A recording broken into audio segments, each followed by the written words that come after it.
माढा तालुक्यात पूरग्रस्तांचे हेलिकॉप्टरने रेस्क्यू। दारफळमध्ये 110 जण अडकले तर करमाळ्यात अडकलेल्या 90 जणांचं बोटीच्या साह्यानं रेस्क्यू।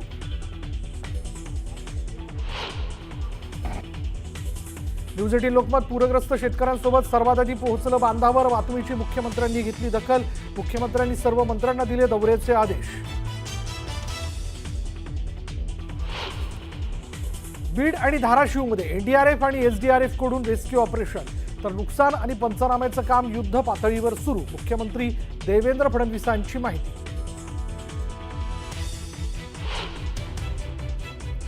सरकार शेतकऱ्यांच्या पाठीशी असून तात्काळ मदत पुरवणार। उपमुख्यमंत्री एकनाथ शिंदेंची ग्वाही। शिवसेना 12,500 कुटुंबांना करणार जीवनावश्यक वस्तूंचं वाटप।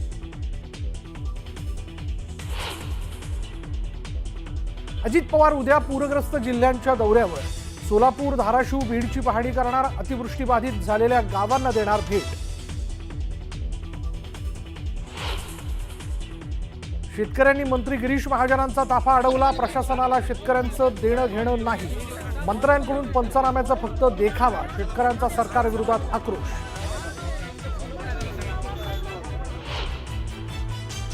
धाराशिवमध्ये सुरू असलेल्या पावसामुळे स्थानिकांच्या घरात शिरलं पुराचं पाणी। अनेकांचे संसार पाण्यात गेल्यानं ग्रामस्थांना अश्रू अनावर।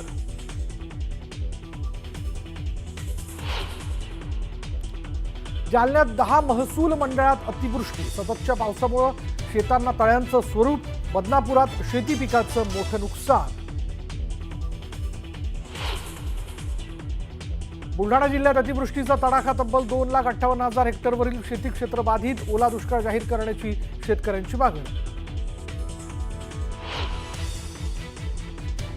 मराठवाड्याला 26, 27 आणि 28 सप्टेंबरला अतिवृष्टीचा इशारा। हवामान विभागाकडून संपूर्ण मराठवाड्याला रेड अलर्ट। राष्ट्रीय चित्रपट पुरस्काराचं वितरण। मोहनलाल यांना दादासाहेब फाळके पुरस्कार तर शाहरुख खानलाही राष्ट्रीय चित्रपट पुरस्कार।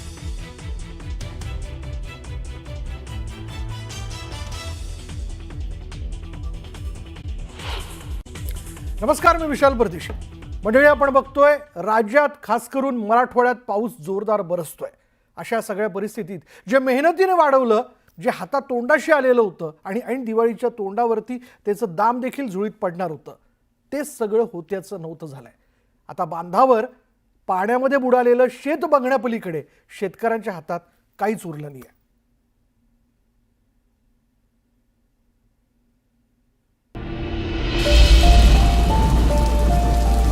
माढा तालुक्यातल्या सीना नदीच्या काठावर या सीनेनं कसं रौद्ररूप धारण केलेलं आहे हे आपण बघतोय। त्या सीना नदीच्या पात्रातून आता मोठ्या प्रमाणात पूर वाहतोय। त्यात अनेकांचे संसार गेले। या सगळ्या पूरग्रस्तांच्या डोळ्यातून सुद्धा सीना नदी अश्रूंच्या रूपातून वाहतेय अशी परिस्थिती आहे। किती मोठं दुःख तुमच्या सगळ्यांसाठी आहे। आमचा जे काही होतं ते सगळं वाहून गेलं। घरात आवरायचं का जनावरांचं बघायचं? जनावरं दिली सोडून अशीच। घर पाक गेलं पाण्यात। माझ्याकडे बोलायला शब्दच नाहीत। ताटलेले हुंदके आणि डोळ्यातलं पाणी हीच यांची भाषा आहे। हेच यांचं दुःख आहे। हीच यांची व्यथा आहे।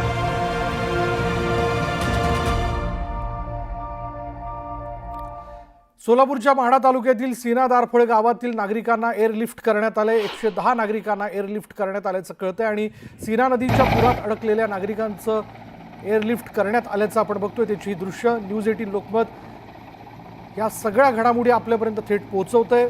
बांधावरती आमचे सगळे प्रतिनिधी जाऊन या सगळ्या परिस्थितीचा, विदारक परिस्थितीचा आढावा घेऊन त्याची दृश्य हे आपल्यापर्यंत पोहोचवण्याचं काम आम्ही करतोय। अधिक माहिती आपण जाणून घेणार आहोत। आमचे प्रतिनिधी वीरेंद्र उत्पात आत्ता क्षणाला आपल्याबरोबर आहेत। वीरेंद्र, काय अपडेट? विशाल, माढा आणि करमाळ्यामध्ये सीना नदीच्या पुरामुळे जे अनपेक्षित होतं इथल्या नागरिकांना, त्यामुळे काही नागरिक वस्तींवर थांबले होते।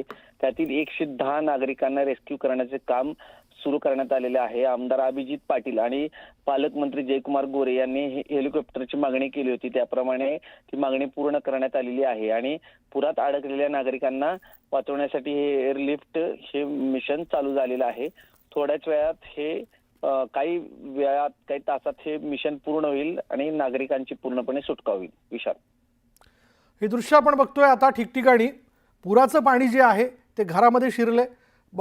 बहुतांशी वस्त्या आहेत, त्या वस्त्यांना पुराच्या पाण्याने वेढा घातलेला आहे. या सगळ्या परिस्थितीत जे स्थानिक आहेत त्यांना घरात थांबणं तर अजिबातच शक्य नाही. अशावेळी घराच्या गच्चीवरती जाऊन त्यांनी आसरा घेतलेला आहे. या सगळ्या लोकांना तिथून हलवण्याचं काम हेलिकॉप्टरच्या माध्यमातून घेतलं जात आहे. तर करमाळा तालुक्यात अडकलेल्या 90 जणांचं रेस्क्यू केले जाते. पुरामुळे संगोबा मंदिरात 90 जण अडकलेत आणि सीना नदीचा करमाळा तालुक्यातील संगोबा इथल्या आदिनाथ महाराजांच्या मंदिराला पुराच्या पाण्याचा विळखा बसलाय. करमाळा तालुक्यातील सीना नदीला पूर आल्यानंतर संगोबा मंदिरात काही जण अडकलेत.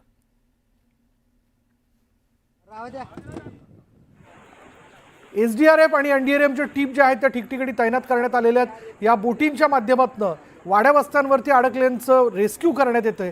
त्या ठिकाणाहून त्यांना बोटीच्या साह्याने बोटीत बसून दुसऱ्या ठिकाणी आणण्यात येतंय. वेगवेगळे शेल्टर्स तयार करण्यात आलेले आहेत, म्हणजे शाळा असतील, मग समाज मंदिरं असतील, या ठिकाणी या स्थानिकांची राहण्याची व्यवस्था करण्यात येते. शिवाय दुसरं दृश्य आपण बघतोय की आदिनाथ महाराज मंदिराला देखील पुराचा विळखा पडलाय. करमाळ्यातली ही दृश्य आहे आणि आता पुराचं पाणी जे ते थेट मंदिराच्या पहिल्या पारीपर्यंत येऊन लागलंय. या सगळ्या पूर परिस्थितीमध्ये अडकलेलो आहोत. महाराष्ट्र शासनाच्या सगळ्या यंत्रणेला आम्हाला सांगायचं आहे की आमची तुम्ही कृपया सुटका करावी, आम्हाला बचाव कार्य करावं. NDRFच्या माध्यमातून, हेलिकॉप्टरच्या माध्यमातून आमची सुटका करण्यासाठी प्रयत्न करावेत.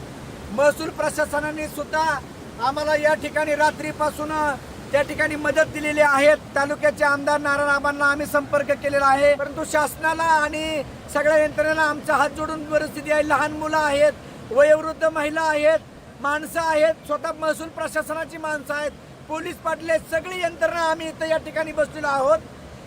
60, 70 ते 80 आसपासची सगळी ही जनता आहे, नागरिक आहेत. यांना वाचवण्यासाठी शासनानं, प्रशासनानं NDRF येणं गरजेचं आहे. बीडमध्ये सिंदफणा नदीला पूर आला. सिंदफणा नदीला आलेल्या पुरामुळे बीड तालुक्यातील हिंगणी हवेली, नांदूर हवेली, कुर्ला गाव परिसरातील काही लोक अडकलेले आहेत. काही लोक अडकलेत आणि भारतीय सैन्य या पूरग्रस्तांचा रेस्क्यू करण्यासाठी दाखल झालंय. मोठ्या प्रमाणात शेती पाण्याखाली गेली आहे, तर गावांना पुराच्या पाण्याने वेढा दिलाय. अधिक माहिती आपण जाणून घेणार आहोत. आमचे प्रतिनिधी सुरेश जाधव आपल्याबरोबर आहेत. सुरेश, आता NDRF, SDRF तर तैनात आहे, पण आता भारतीय लष्कराची देखील मदत घेण्यात येते. काय नेमकं अपडेट? बीडच्या सिंदफणा नदी खोऱ्यामध्ये महापुराचं थैमान घातलेले बरेच गावं हे पाण्याखाली गेलेले आहेत. विशेष म्हणजे नांदूर हवेली या गावामध्ये 35 लोक अडकलेले होते आणि त्या ठिकाणी या अगोदर NDRFची तुकडी देखील दाखल झालेली होती. आता भारतीय सैन्य दलाची तुकडी त्या ठिकाणी दाखल झालेली आहे आणि जवळपास 12 लोकांना रेस्क्यू करण्यामध्ये या तुकडीला यश आलेलं आहे. तर आणखी काही जे लोक अडकलेले आहेत त्यांना रेस्क्यू करण्याच्या अनुषंगाने देखील ही तुकडी काम करताना पाहायला मिळते.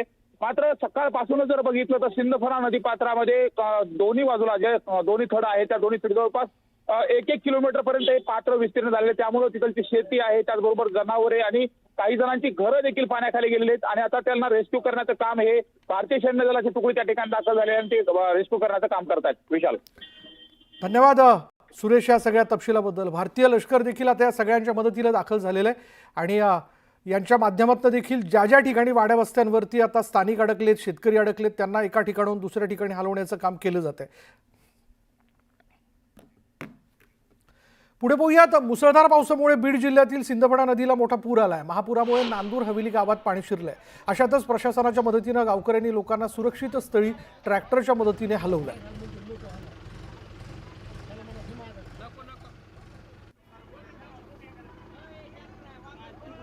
त्यामुळे जे साधन मिळेल ते, मग NDRFची बोट असू देत अथवा आपण जर पाहिलं त्या माध्यमातून तर एका ठिकाणाहून दुसऱ्या ठिकाणी नागरिकांना आणलं जातं आहे. पण मग काही ठिकाणी पाणी साचलेलं आहे ज्यातनं जाणं कठीण आहे आणि जाण्याचं धाडस देखील करणं हे जीवावर बेतू शकतं. अशावेळी ट्रॅक्टरच्या माध्यमातून काही शेतकरी आपला ट्रॅक्टर असतील, स्थानिक असतील, ते ट्रॉलीमध्ये बसून लोकांना सुरक्षित स्थळी आणण्याचं काम करतात.